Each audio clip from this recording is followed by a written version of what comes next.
भारत के अग्रणी multi specialist चिकित्सा सुविधा Lilavati hospital and research centre ने अपने उन्नत surgical implantable hearing device programme के लॉन्च की घोषणा की। कार्यक्रम का उद्देश्य बधिर या कम सुनने वाले लोगों को जीवन बदलने वाले कर्णावत प्रत्यारोपण तक पहुंच प्रदान करना है, जो 100% सुनने में मदद कर सकता है। उद्घाटन आर्ट ऑफ लिविंग के संस्थापक गुरुदेव श्री रविशंकर द्वारा किया गया था। श्रवण हानि भारत में एक गंभीर लेकिन महत्वपूर्ण रूप से अपेक्षित स्थिति है। विश्व स्वास्थ्य संगठन के अनुसार भारत में हर 1000 में से 6 बच्चे अत्यधिक श्रवण हानि से पीड़ित हैं, जिसके कारण उन्हें जीवन भर कई तरह की समस्याओं का सामना करना पड़ता है। सुनने की अक्षमता के इस गहरे नुकसान को कम किया जा सकता है यदि उन्हें सही उम्र में कर्णावत प्रत्यारोपण किया जाए। दुर्भाग्य से जिन रोगियों को इन उपकरणों की आवश्यकता होती है, उनमें से अधिकांश उच्च लागत या विशेषज्ञ देखभाल की कमी व अन्य कारणों से इनका लाभ नहीं उठा पाते हैं।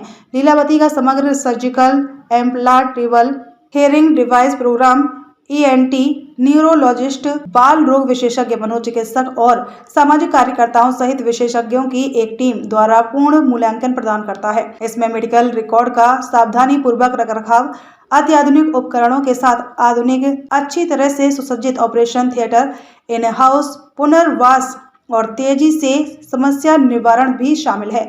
सबसे महत्वपूर्ण बात यह है कि ये सभी सेवाएं सीमांत और सामाजिक आर्थिक रूप से कमजोर समुदायों के परिवारों के लिए भारी रियायती दरों पर उपलब्ध है। वो शुरू किए हैं 500 बच्चों का अभी सुनने का, श्रवण शक्ति और बोलने की शक्ति इसमें वापस आया है बच्चों में। बच्चों को श्रवण और वाक शक्ति वापस देने की जो बड़ा प्रयत्न है इस हॉस्पिटल में सब डॉक्टर ने किया है, मैं इनको सराहना करता हूँ। अभी तक 500 बच्चों को इन्होंने वो वाक शक्ति प्रदान किया है। जैसे हमारे पुराणों में है, वैद्यो नारायणो हरि, भगवान नारायण वैद्यों के बीच में रहते हैं, भीतर रहते हैं, तो वैद्यों के रूप में आते हैं।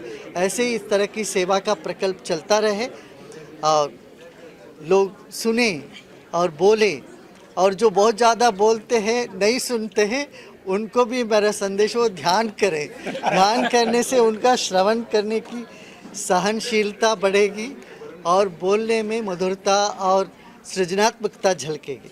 Well, as you have seen, fortunately through CEO Dr. Ravi Shankar, who has taken upon himself to start this initiative. Now, the devices are very costly, and the device is 6.5 lakhs, the base device, then goes all the way to 15 and 16 lakhs.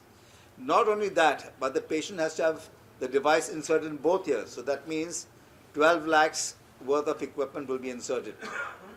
This was to acquire not only clarity of speech, but directionality of sound. So we are looking at helping the nation in our own way. I cannot implant all 63 million patients. So we want to disseminate this information, the surgical technique and the know-how by creating generations of people below us whom we can advise, and then once I quit, they themselves will be mentors and advise others. The device is constantly evolving and becoming more and more sophisticated and better. I have written several books on it, and I believe a day will come when the device will be inserted into the brain, which is in the center for hearing in the brain. This is already done for a lot of people, and it is gathering momentum where ultimately the center of the brain will be the area where the device will be implanted. See, the issue is, this is a very technically challenging operation. Not everybody can do it. Not every ENT surgeon can do it. You got to get trained for it. You got to have a flair to do it. You got to have a lot of patience, as Gurudeva said. Without that, you cannot do this kind of surgery. And the results are not going to be overnight.